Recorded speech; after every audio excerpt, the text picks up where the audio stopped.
Full disclosure, this is attempt number 3 on trying to record this video. I'm having some GoPro problems. I did some research and I think I found a solution. The reason I'm telling you this, which I normally don't do this behind the curtains type deal, letting you know everything in a conversation, save that more for the vlog or whatever, is because the first time I had this conversation I came to some really great realizations and conclusions about myself during the course of making that video. So re-recording a video like that really sucks because I've already come to those conclusions and I got some answers to some questions I didn't even know I was asking necessarily, but in a way every conversation that I have is something I'm trying to get something out of it for me. And I don't know where that's going to go at the start of a conversation. However, if I have to re-record a video, which is incredibly rare, but in this case, because my GoPro is malfunctioning, I've had to record the video. This is the third time. Then I kind of have an end point already, and so it's not natural for me to get there the way it was the first time. Because the first time I didn't even know that was where I needed to get to. I didn't know the end point until the end point came at me and was like, "Hey, this is the resolution. That this is the answer." And now I already know the answers. So. Yeah, re-recording, a second time is rare. Re-recording a third time is even more rare. This might be the only time I've had to do it, and I really hope that the solution that I try works so that I don't have to do this again, which would be a fourth time. So, enough wasting time about that. I wanted to talk about letting fail equals letting learn. There's a lot to unpack there, and there's a lot of different scenarios and different contexts, experiences, and situations, and relationships, etc., that come along with that. So, I guess it's a very simple and basic notion of, hey, you need to give yourself opportunities to fail in order to have opportunities to learn. Now, in saying that, I think that there are times where you have, an opportunity to fail is also an opportunity to succeed immediately. Like, it's a possibility that you can try something, you have a certain experience, and it goes smoothly, and it's great, and everything works out, and you're successful in whatever it is that you're doing. Great. You can still learn from that. I really think that if you are in the right mindset, you can definitely still learn from that experience. You would reflect on everything that went well and why it went well, and maybe be like, oh, okay, well, I would like it to go well again, so therefore I'm going to try these things again and whatever. So those are definitely times where you can learn, and I don't want to give the impression that every time, the only way you can learn is by failing, which I'm going to unpack the word failing in this context in a while too. So that's definitely not what I'm saying. However, I find that if you have not allowed yourself, or you have not allowed others in the, maybe you're in a parental role, or there's a parent-child relationship where you have control or authority, or a student-teacher relationship sometimes where there's certain things that as the person with control, you may not give or allow someone the opportunity to do certain things, and therefore you're controlling their opportunities of learning because you don't want them to fail. So that's what I want to start off with, because I feel like that was a household that I grew up in a little bit. Again, it's very situational. I'm going to kind of paint this with broad strokes. But basically, I realized very soon after moving out when I was 18 that, my mother's parenting style was, the thing that I learned, I guess, was that the intention was good and it was out of love, but it was the method and the ways of expressing that sometimes were very controlling, with not wanting me to go down certain paths and make certain mistakes. Obviously, I understand the reasoning behind that, but there's a much better way to, I guess, guide someone and teach someone, and that's through conversation, explanation,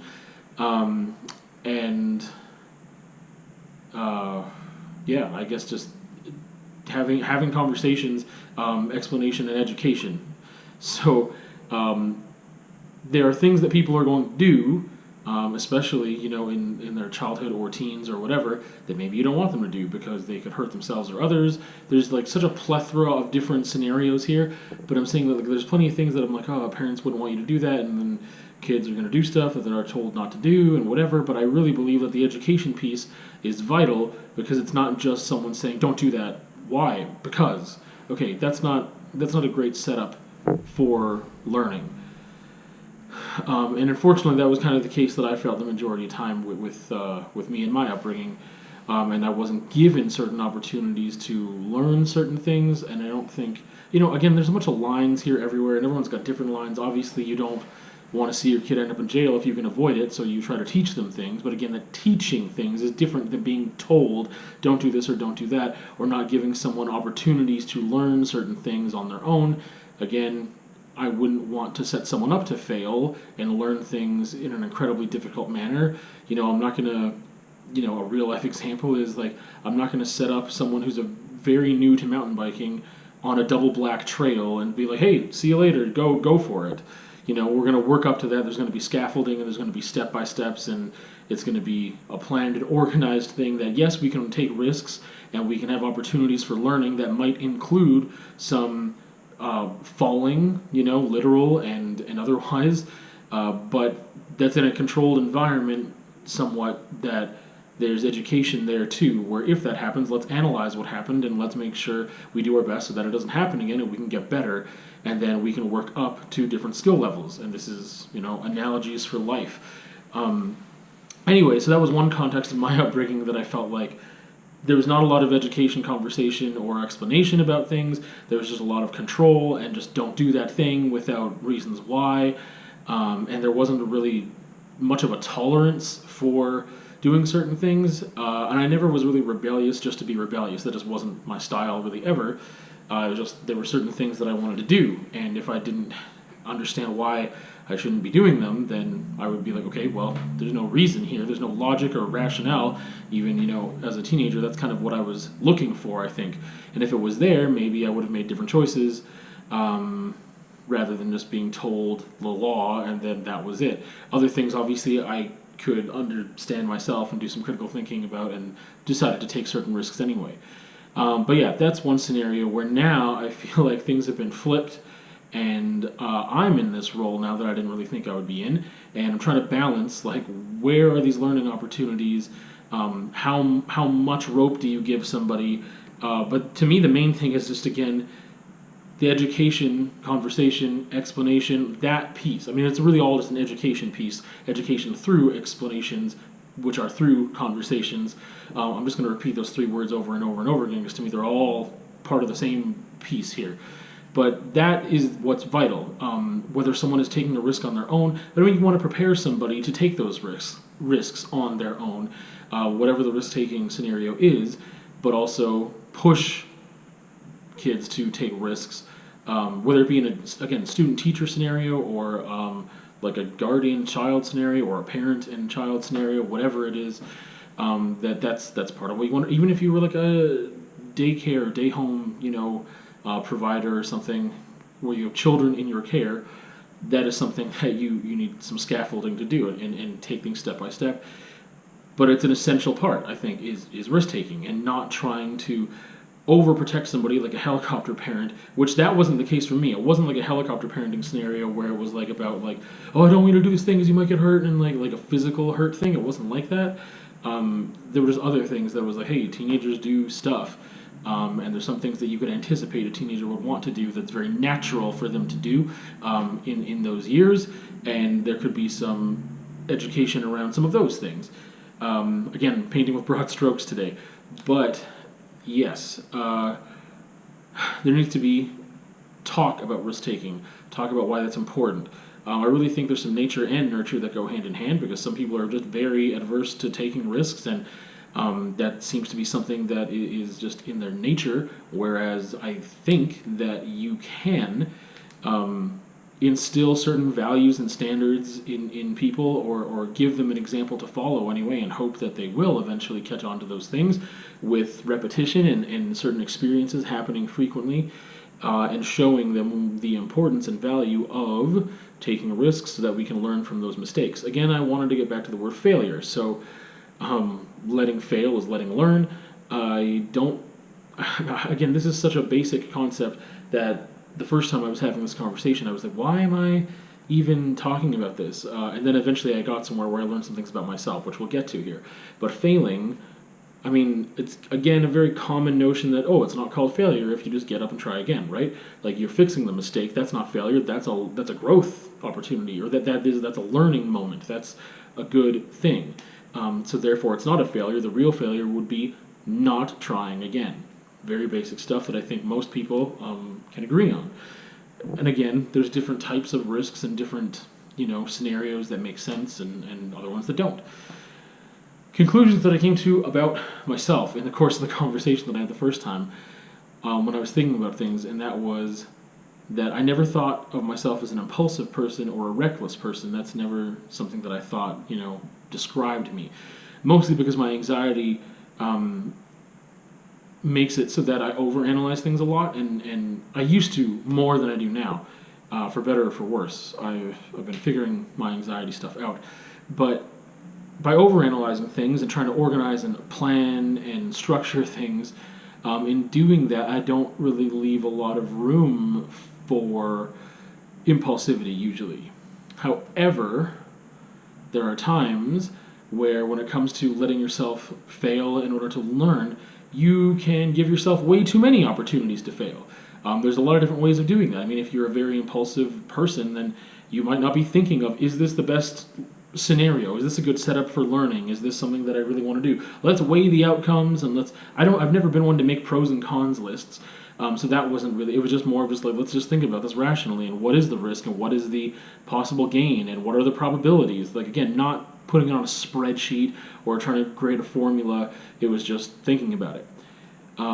So again, I never really thought of myself as reckless or impulsive. I don't think I would categorize myself that way now. However, I found that there were some mistakes that I kept coming back to. And this is a theme for me, unfortunately, that I've been told even since and I hope this isn't a self-fulfilling prophecy, but whatever.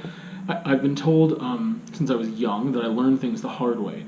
And I really, while doing the dirty work of really trying to examine myself the past couple of years more and more, have found this to be very, very true. That I do learn things the hard way. That for some reason, like there's some things I think that you can take someone's word for, because you trust. Well, I guess I don't just blindly trust someone else's experiences.